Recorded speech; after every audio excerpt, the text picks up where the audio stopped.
down the line is James Crocker, who was the Reform candidate in Stratford-on-Avon. He finished third there with just over 8,000 votes. Morning to you, James. Morning. The Conservative campaign said vote Reform, get Labour. That's what happened, isn't it? It is, but the reality is that the reason why the Conservatives lost the seat in so many areas is not because of Reform UK necessarily, it's because of the Conservative Party themselves, full stop.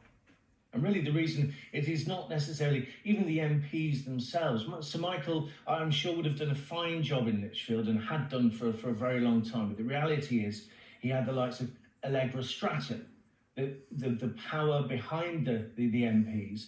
And a lot of people across the country didn't like being taken for a mug.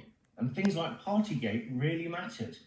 Brexit may be an interesting debate, but at the end of the day, there are dozens and dozens and dozens of reasons that go back well over 10 years that explain why the Conservatives did so badly. So was Reform a protest vote for people then? It was about the Conservatives doing badly rather than what Reform UK stands for?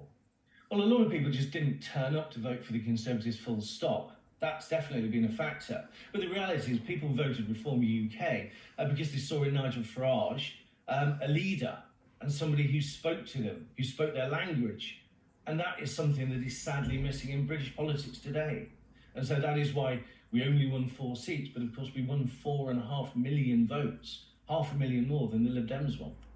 Yeah, and obviously because of the system, you've got quite a high bar to get over. I mean, you're calling now for a change in the voting system. Well, of course, it goes without saying. There seems something rather peculiar when, although the Labour vote got twice the amount that we did, they got 100 times more seats.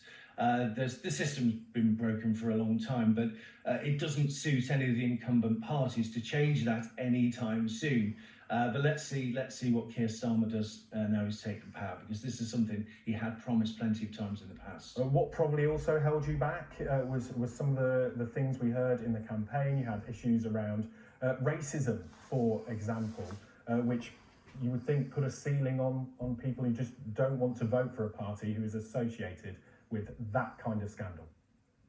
Indeed, it would be a total scandal were it true. I cannot deny there were certain candidates, certain elements that came out with racist, bigoted, stupid remarks. So there was some racism, so it was true. Well, I think we'd identified, and as soon as that was identified, they were thrown out. But of course, there was a huge stitch-up as well with the Channel 4 so-called documentary. Well, they stand by their journalism, and you know, they say there's no evidence for that. So I'm sure the truth will come out in the end. Okay.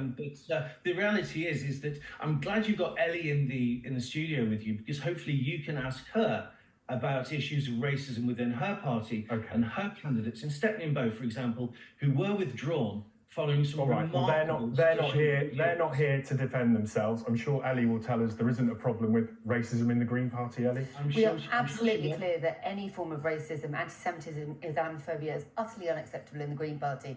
And what the Green Party stands for is building a greener and fairer country. We stand for the politics of hope, not the politics of fear and division. And that's what the country needs. The politics of hope and people who are going to work hard on behalf of our communities. That's why the Green Party's done so well in these elections. Okay, Mike Wood, should you have